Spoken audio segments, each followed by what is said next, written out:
दोस्तों स्वागत है आपका इस वीडियो में मैं आपको एएलपी सीबीटी 1 के रिज़ल्ट डेट के विषय में एक एनालिसिस बताने वाला हूं और साथ में दोस्तों सीबीटी 2 का पेपर कब होने वाला है। टेक्नीशियन ग्रेड 3 ग्रेड 1 का रिज़ल्ट कब तक पब्लिश हो सकता है, इस विषय में मैं आपको जानकारी देने का प्रयास करूंगा। ठीक है। अभी दोस्तों चूँकि कई दिनों से वायरल चल रहा था कि 31 जनवरी के डेट के अंदर आपका रिज़ल्ट पब्लिश होने वाला है। ठीक है। अभी आप देख सकते हो 31 जनवरी का डेट जो है वो यहाँ पे निकल चुका है। तो क्या दोस्तों सोर्स कोड के अंदर बदलाव हुए हैं या फिर सोर्स कोड में आज के डेट में भी 31 जनवरी लिख कर के आ रहा है? क्या क्या परिवर्तन हुए हैं दोस्तों सोर्स कोड में, ये मैं आपको दिखाने का प्रयास करूंगा। और साथ में यहाँ पे लॉगिन डिटेल्स में क्या क्या यहाँ पे परिवर्तन हुए हैं वो भी मैं आपको बताने का प्रयास करूँगा। और एक्सपेक्टेड मैं आपको डेट बताने का प्रयास करूँगा कब तक ये रिजल्ट आपको देखने को मिलेगा। ठीक है। अभी दोस्तों यहाँ पे आप एएलपी के सेक्शन में जाओगे ना, तो एएलपी के सेक्शन में अभी भी आप यहाँ पे देखो, इसके ऊपर क्लिक करते हो, ये वाला जो लिंक है जिसमें आपका आंसर की आपने देखा था।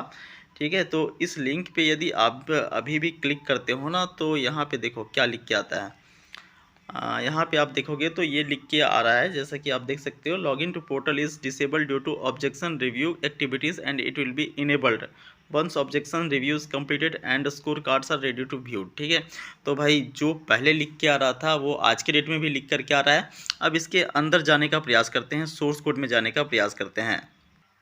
अब दोस्तों सोर्स कोड के अंदर आप जाने का प्रयास करते हो अंदर, तो यहाँ पे जो पहले दिख रहा था जिसमें 31 जनवरी 2025 में यहाँ पे लॉगिन फॉर्म देखने को मिल रहा था, जैसे कि आप देख सकते हो, the form will be available only between 31 जनवरी 2025। ठीक है।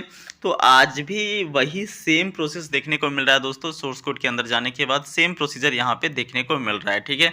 अब ये सवाल उठता है कि भाई रिजल्ट कब तक पब्लिश होंगे, क्योंकि सोर्स कोड में भी कोई बदलाव नहीं हुआ है दोस्तों। अभी भी 31 जनवरी का ही डेट देखने को मिल रहा है। ठीक है। तो देखिए अब रिजल्ट कब तक पब्लिश हो सकता है, इसके विषय में मैं आपको थोड़ा सा बताना चाहता हूँ।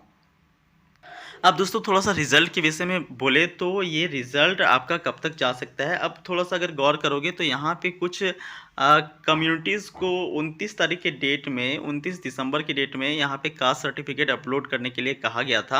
हालांकि इनका कास्ट सर्टिफिकेट अपलोड करने का डेट जो है वो 10 फरवरी रखा गया है। ठीक है। 10 फरवरी रखा गया है, जिसमें से मुख्य रूप से पैन, सवासी, पीएनआर, तांती, तत्वा, ये कुछ जातियां हैं जो कि एससी कम्युनिटी से बिलोंग करते हैं। इनको कास्ट सर्टिफिकेट यहाँ पे अपलोड करने के लिए 10 फरवरी का शेड्यूल जो है वो रखा गया है, टेंटेटिव 10 फरवरी तक रखा गया है। हालांकि अगर ये सबमिट नहीं भी करते हैं तो भी बहुत ज़्यादा दिक्कत नहीं होगा।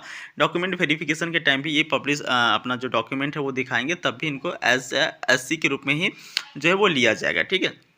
तो इसको लेकर के रिजल्ट में कोई प्रभाव यहाँ पे नहीं पड़ने वाला है दोस्तों। रिजल्ट में इसको लेकर के कोई ज़्यादा इफेक्ट नहीं पड़ने वाला है। ठीक है।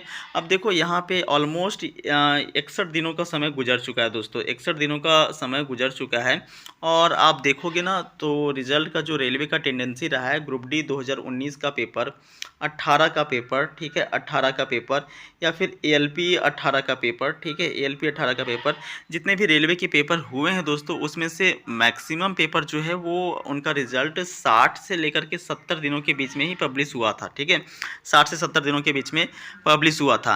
तो इस अनुसार से दोस्तों अगर देखें ना तो संभावनाएं बन रही है कि 10 फरवरी से पहले पहले आपका रिजल्ट पब्लिश कर दिया जाना चाहिए। चूँकि मेरे भाई देख सकते हो 2 महीने दिसंबर और जनवरी का महीना बीत चुका है, अप्रॉक्स में 61 दिन का समय हो चुका है। ठीक है। तो आप लेके चलो कि 10 फरवरी तक में ऑलमोस्ट 71 डेज से भी ज़्यादा दिन हो जाएगा। तो इसके अंदर आपका रिजल्ट पब्लिश हो जाना चाहिए। तो 10 फरवरी तक का संभावना बन रहा है कि रिजल्ट आपका पब्लिश कर दिया जाए। ठीक है। तो ये आप रिजल्ट को लेकर के आश्वस्त हो सकते हो कि 10 फरवरी तक आ जाएगा। बाकी थोड़ा सा अगर बात करें एएलपी सीबीटी 2 का एग्ज़ाम डेट के ऊपर, अब दोस्तों देखो यहाँ पे जो नोटिस पब्लिश हुआ था जो एग्ज़ाम को लेकर के आपका रेलवे पुलिस यानी आरपीएफ कांस्टेबल का, जिसमें 2 मार्च से लेकर के 20 मार्च तक का शेड्यूल यहाँ पे जारी किया गया है। दोस्तों देख सकते हो 20 मार्च तक का आपका तो शेड्यूल फिक्स हो गया। ठीक है। अब यहाँ पे जैसा कि आप यहाँ पे गौर करोगे तो 2 मार्च का एग्ज़ाम स्टार्ट है, यानी 1 महीना पहले आपको नोटिस किया गया है कि हम एग्ज़ाम लेने वाले हैं आरपीएफ का। ठीक है। तो भाई इस अनुसार से अगर आप गौर करोगे ना तो एएलपी सीबीटी 2 का भी आपको आपको 1 महीना पहले ही इन्फॉर्म कर दिया जाएगा कि पेपर आपका होने वाला है, ठीक है। तो ऐसी स्थिति में लेके चलो कि 15 फरवरी के आसपास या फिर 15 से 20 फरवरी के आसपास ये लोग आपको नोटिस कर देंगे कि भाई हम पेपर लेने वाले हैं। अब देखो पेपर होने की संभावनाएं की बात करें तो संभावना है दोस्तों मार्च का लास्ट वीक में आपका पेपर जो है वो हो जाएगा, मार्च के लास्ट वीक में आपका पेपर हो जाएगा, ठीक है। और अगर यहाँ पे नहीं होता है तो एटलीस्ट कहाँ तक जा सकता है, अप्रैल के फर्स्ट वीक तक ये अधिक से अधिक पोस्टपोन हो सकता है, तो फर्स्ट वीक तक आपका पेपर जो है वो देखने को मिल जाएगा, ठीक है। बाकी अगर बात करें टेक्नीशियन के रिजल्ट की और दोस्तों, तो यहाँ पे इसका अगर टेंटेटिव शेड्यूल देखें दोस्तों टेक्नीशियन के अंदर, तो ये देखो ये जो है वो बोल के रखे हुए हैं कि भाई हम लोग जो है वो फरवरी के महीने में, फरवरी 2025 के महीने में शॉर्टलिस्ट करेंगे डॉक्यूमेंट वेरिफिकेशन और मेडिकल के लिए, ठीक है। तो ऐसी स्थिति में दोस्तों देखो फरवरी के अंदर अगर ना भी होना तो कहाँ तक पोस्टपोन हो सकता है। आप देख रहे हो कि दिसंबर के अंदर पेपर आपका समाप्त हुआ है, ठीक है, दिसंबर के अंदर आपका पेपर समाप्त हुआ है, तो ऑलमोस्ट कितना लेंगे, अधिक से अधिक 70 दिनों का समय लेंगे। भाई ग्रुप डी का जो पेपर हुआ था 2019 वाला पेपर, इसमें 73 दिनों का समय लिया था और अप्रॉक्स में 1 करोड़ से भी ज़्यादा लोगों का यहाँ पे रिजल्ट निकालना था। 1 करोड़ लोगों का यहाँ पे दोस्तों स्कोर कार्ड बनाना था, उनका पीडीएफ तैयार करना था रोल नंबर वाइज, ठीक है, उनका नॉर्मलाइज स्कोर तैयार करना था। तो ये 73 दिनों का समय लेते हैं भाई। ऑलमोस्ट टेक्नीशियन में कितने होंगे, मुश्किल से आपका 25 लाख के आसपास कैंडिडेट होंगे। 25 लाख तो भाई फॉर्म भरे हैं, तो अप्रॉक्स में कितना होगा, 20 लाख के आसपास कैंडिडेट होंगे, मान के चलते हैं अधिकतम, ठीक है। तो इतने कैंडिडेट का इनको स्कोर तैयार करने में, इनका रिजल्ट प्रिपेयर करने में, स्कोर कार्ड साथ में पीडीएफ, ठीक है, नॉर्मलाइज स्कोर, ये सब तैयार करने में कितना दिन लगेगा, मुश्किल से 60 से 70 दिन इनमें भी लगने वाला है। तो आप जनवरी का महीना गुजर चुका है, ठीक है, दिसंबर में आपका पेपर समाप्त हुआ है, अधिक से अधिक फरवरी लेंगे, ठीक है, फरवरी आपका समाप्त हो जाएगा। तो मान के चलो भाई अगर फरवरी में ये शॉर्टलिस्ट नहीं भी करते हैं टीबी और मेडिकल के लिए तो कहाँ तक जा सकता है, अधिक से अधिक 15 मार्च के आसपास जा सकता है, इससे अधिक तो नहीं जाएगा, ठीक है। तो ये ऐसी संभावनाएं हैं कि आप मान के चलो 15 फरवरी के अराउंड आपका जो है वो रिज़ल्ट देखने को मिल सकता है, ठीक है।